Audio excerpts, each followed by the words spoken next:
ഹിമവാന്റെ പുത്രിയായ രാഗിണിയും കുടിലയും അതിസുന്ദരിമാരായ കന്യകമാരായി വളർന്നു. അവരുടെ അനാദൃശ്യമായ സൗന്ദര്യത്തിൽ ദേവകൾ പോലും ആകൃഷ്ടരായി തീർന്നു. ബാല്യം പിന്നിട്ടതോടുകൂടി ഇവരുടെ ഉള്ളിൽ പരമേശ്വരനോടുള്ള പ്രണയം വളർന്നു വന്നു. സതീവിരഹത്താൽ അലഞ്ഞു നടക്കുന്ന ശിവശങ്കരനെ കുറിച്ചുള്ള കഥകൾ അവരെ അദ്ദേഹത്തിൽ അനുരക്തരാക്കി തീർത്തു. സദാസമയവും അവരുടെ നാവിൽ ശിവമന്ത്രം മാത്രം. ഒരു നാൾ കുടില മാതാപിതാക്കളുടെ സവിധം ചെന്ന് തൻ്റെ ആഗ്രഹം അറിയിച്ചു. പിതാവേ, ഭഗവാൻ പരമശിവന്റെ പത്നീപദം ഞാൻ ആഗ്രഹിക്കുന്നു. അനുപമനായ ഭഗവാനെ നേടുവാൻ ഞാൻ അനുഷ്ഠിക്കേണ്ട കർമ്മങ്ങൾ എന്തൊക്കെയാണെന്ന് പറഞ്ഞാലും. മകളുടെ ആഗ്രഹം മാതാപിതാക്കളെ സന്തുഷ്ടരാക്കി തീർത്തു. തങ്ങളുടെ പ്രിയ സന്താനത്തിന് അനുരാഗമുണ്ടായത് സർവദേവനാഥനായ ഭഗവാൻ ശിവശങ്കരനോടാണല്ലോ. പക്ഷേ ബാല്യമിനിയും പിന്നിടാത്ത തങ്ങളുടെ മകൾക്ക് ഭഗവാനെ നേടുവാൻ കഴിയുമോ? മാതാപിതാക്കൾക്ക് ഉത്കണ്ഠാകുലരായി. എങ്കിലും ഇച്ഛാശക്തിയാൽ അവർ അത് നേടുമെന്ന് തന്നെ ഉറപ്പിച്ചു. ഹിമവാൻ മക്കളുടെ നെറുകയിൽ ചുംബിച്ചുകൊണ്ട് മറുപടി നൽകി. മകളെ, നിന്റെ ആഗ്രഹം ഞങ്ങളെ അഭിമാനപൂരിതമാക്കുന്നു. പക്ഷേ ഭഗവാൻ ശിവൻ സതീവിയോഗ വ്യഥയാൽ കഠിനമായി തപസ് ചെയ്ത് ബ്രഹ്മചര്യം അനുഷ്ഠിച്ച് ഹൃദയത്തെ ഒരിക്കലും ഇളക്കാത്ത പാറക്കൂട്ടത്തിന് സമാനമാക്കി തീർത്തിരിക്കുകയാണ്. അദ്ദേഹത്തെ പ്രസന്നനാക്കുവാൻ അത്ര എളുപ്പമല്ല. പരമശിവനിലുള്ള നിന്റെ കൗതുകം കേവലം ബാലസഹജമല്ലേ? അല്ല പിതാവേ, കുടിൽ ഉറച്ച ശബ്ദത്തിൽ അറിയിച്ചു. എനിക്ക് പതിയായി ഒരുവൻ ഉണ്ടാകുന്നുവെങ്കിൽ അത് ആ കപാലധാരി മാത്രമായിരിക്കും. അദ്ദേഹത്തെ പ്രസന്നനാക്കുവാൻ ഏത് കഠിനമായ കർമ്മവും ഞാൻ സസന്തോഷം കൈക്കൊള്ളും. നന്നു മകളെ, നിന്റെ ദൃഢനിശ്ചയവും ശുഭാക്തി വിശ്വാസവും എന്നിലും ആത്മവിശ്വാസം ജനിപ്പിച്ചിരിക്കുന്നു. അഭിമാനത്താൽ നിറഞ്ഞ മിഴികളുമായി ഹിമവാൻ മകൾക്ക് ഉപദേശം നൽകി. കേട്ടുകൊള്ളുക. ഭഗവാനെ പ്രസാദിപ്പിക്കുവാൻ നീ ഇന്ന് തന്നെ തപസ്സിൽ മുഴുകുക. ഓമനെ, വർഷങ്ങളോളം നിനക്ക് തപസ് അനുഷ്ഠിക്കേണ്ടതായി വരും. ബഹുമാന്യ പിതാവേ, സ്നേഹമയ്യായ മാതാവേ, അവിടുത്തെ അനുഗ്രഹ ശിശുക്കൾ, അതുള്ള എനിക്ക് ഉഗ്രതപസ്സിന് എന്താണ് വൈഷമ്യം എന്നിങ്ങനെ പറഞ്ഞുകൊണ്ട് കുടില മാതാപിതാക്കളുടെ ചരണങ്ങൾ വന്നിച്ച് തപസ്സിനായി യാത്രയായി. നടന്നകലുന്ന ഓമനപുത്രിയെ നോക്കിയ മാതാപിതാക്കൾ ആനന്ദാശ്രുക്കൾ തൂകി. കുടില തപസ്സിൽ മുഴുകി. അനുദിനം തീവ്രതയേറി വരുന്ന ആ തപസ് വർഷങ്ങളോളം നീണ്ടു നിന്നു. എന്നാൽ പരമശിവനാൽ യാതൊരുവിധ ചാഞ്ചല്യവും ആ തപസ് സൃഷ്ടിക്കാനുണ്ടായിരുന്നില്ല. കുടിലയുടെ തപസ് ഇപ്രകാരം തുടർന്നാലുണ്ടാകുന്ന അവസ്ഥ എന്തായിരിക്കും? ദേവകൾ ആലോചന ചിത്തരായി. ഈ ഘട്ടത്തിൽ വൈകുണ്ഠവാസിയായ മഹാവിഷ്ണു അവിടെ വന്നു ചേർന്നു. അദ്ദേഹം ആശങ്കാകുലരായ ദേവകളോട് ആജ്ഞാപിച്ചു. അല്ലയോ ദേവകളെ, ഓരോ പ്രവൃത്തിയും അനുയോജ്യമായ സന്ദർഭത്തിൽ പ്രയോഗിക്കപ്പെട്ടാൽ മാത്രമേ ഫലപ്രാപ്തി ഉണ്ടാവുകയുള്ളൂ.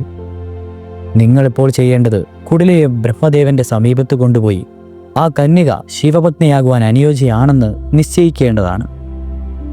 അതനുസരിച്ച് ഇന്ദ്രാദികൾ തപസ്സനുഷ്ഠിക്കുകയായിരുന്ന കുടിലയ്ക്ക് മുന്നിൽ പ്രത്യക്ഷരായി ആവശ്യപ്പെട്ടു.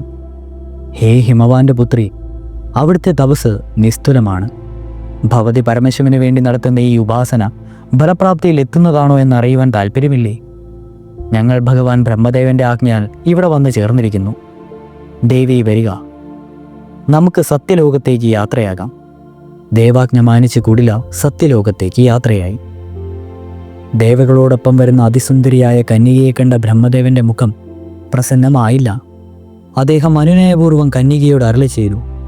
മകളെ, നിന്റെ ദിവസം നിഷ്ഫലമാണെന്ന് അറിയിക്കുന്നതിൽ എനിക്ക് ദുഃഖമുണ്ട്. കുടിലിയുടെ മുഖം കറുത്തിരുന്നു. അവളുടെ ഭാവമാറ്റം ശ്രദ്ധിച്ചുകൊണ്ട് ബ്രഹ്മദേവൻ തുടർന്നു പറഞ്ഞു. അതിൽ നീ ദുഃഖിക്കേണ്ടതില്ല പുത്രി. ശിവതേജസ് വഹിക്കുവാൻ ആദിപരാശക്തി മഹാമായയുടെ അവതാരത്തിന് മാത്രമേ സാധിക്കുകയുള്ളൂ. ഹിമവാനും മേനയ്ക്കും ദേവിയുടെ അനുഗ്രഹത്താൽ പിറന്നവളാണ് നീ. എങ്കിലും നിനക്ക് ശിവവീര്യം വഹിക്കുവാനുള്ള ശക്തിയില്ല. മകളെ, പ്രയോജനരഹിതമായ ഒന്നിനു വേണ്ടി ജീവിതം മാറ്റിവെക്കുന്നതിൽ അർത്ഥമില്ല. നിന്റെ തപസ് അവസാനിപ്പിക്കുക. ബ്രഹ്മദേവന്റെ വാക്കുകൾ കുടിലയെ അത്യധികം ക്രുദ്ധയാക്കി തീർത്തു. താൻ എവിടെയാണെന്നും ആരോടാണ് സംസാരിക്കുന്നതെന്നും മറന്നുകൊണ്ട് അവൾ പൊട്ടിത്തെറിച്ചു. എന്ത്? എൻ്റെ ദിവസം നിഷ്ഫലമാണെന്നോ? ശിവവീര്യം വഹിക്കാൻ ഞാൻ യോഗ്യയല്ലെന്നോ? ബ്രഹ്മദേവ, താങ്കളാണോ അത് നിശ്ചയിക്കുന്നത്? തപസ്സിൽ ലീനനായിരിക്കുന്ന എന്നെ ഇവിടേക്ക് കൂട്ടിക്കൊണ്ടുവന്ന് അപമാനിക്കുകയാണോ താങ്കളും അവിടുത്തെ അനുചരന്മാരും ഉദ്യമിക്കുന്നത്? ഹേ ദുഷ്ടബുദ്ധിയായ ബ്രഹ്മദേവ, താങ്കൾ അറിയുക, പരമേശ്വരനിൽ മുഴുകിയ എൻ്റെ മനസ്സിനെ പിന്തിരിപ്പിക്കുവാൻ താങ്കളാലും സാധ്യമല്ല. ദേവകൾ പകച്ചുപോയി. നൈരാശ്യം ബാധിച്ച ഈ കന്യക ബ്രഹ്മദേവനോട് എല്ലാ മര്യാദയും വിട്ട് സംസാരിക്കുന്നത് ശരിയാണോ? എന്തുകൊണ്ട് കുടിലയുടെ അഹങ്കാരം ബ്രഹ്മദേവൻ സഹിക്കുന്നു? ക്രോധത്താൽ വിറകൊള്ളുന്ന കന്യകയെ ബ്രഹ്മദേവൻ സഹാനുഭൂതിയോടെ വീക്ഷിച്ചു. അനന്തരം അദ്ദേഹം സാവധാനം ഒഴിഞ്ഞു. മകളെ, ഈച്ഛാഭംഗമാണ് നിന്റെ ഈ വിധം കൃത്യയാക്കുന്നത്. എങ്കിലും യാഥാർത്ഥ്യം മറച്ചു വയ്ക്കുന്നത് യുക്തമായിട്ടുള്ളതിനല്ലതിനാൽ ഞാൻ വീണ്ടും പറയുകയാണ്, നിന്റെ തപസ് അവസാനിപ്പിക്കുക. നിനക്ക് ഭഗവാനെ പ്രസാദിപ്പിക്കുവാനോ അദ്ദേഹത്തിൻ്റെ പത്നിയാകുവാനോ സാധിക്കുകയില്ല. ബ്രഹ്മദേവന്റെ വാക്കുകൾ കുടിലയുടെ കോപാഗ്നിയിൽ എണ്ണ പകർന്നു. കൊള്ളാം ബ്രഹ്മദേവ, അവിടുത്തെ ഉപദേശം. അല്ല, പരമശിവൻ ബ്രഹ്മചര്യവ്രതം അനുഷ്ഠിക്കുന്നത് താങ്കൾക്ക് ഗുണകരമാണോ? താങ്കളുടെ പ്രവൃത്തി കൊണ്ട് അങ്ങനെ തന്നെ തോന്നുന്നു. ശിവപത്നിയാകുവാൻ എനിക്കുള്ള ന്യൂനത അങ്ങ് എടുത്തു കാട്ടുക. തുടർന്ന് അവൾ ബ്രഹ്മദേവനെ അധിക്ഷേപിക്കുകയും പരിഹസിക്കുകയും തുടങ്ങി. കുടിലയുടെ വാക്കുകൾ ബ്രഹ്മദേവനെ കുപിതനാക്കി. അദ്ദേഹത്തിൻ്റെ മിഴികൾ കലച്ചു വങ്ങി വന്നു. ഭഗവാൻ ഇപ്രകാരം കുടിലയെ ശപിച്ചു. ഹേ കന്യകെ, വാസ്തവസ്ഥിതി അറിയാതെയും അതിനെ മനസ്സിലാക്കുവാൻ ശ്രമിക്കാതെ മൂഢയായി വർത്തിക്കാനുമാണ് എന്നും നിന്റെ ശ്രമം. അഭിയാഞ്ചനായ ഞാൻ സത്യം ബോധ്യപ്പെടുത്തുവാൻ ഉദ്യമിപ്പിച്ചപ്പോൾ എന്നെ നീ അധിക്ഷേപിച്ചു. ഇതിൻ്റെ ഫലം നീ അനുഭവിക്കുക തന്നെ വേണം.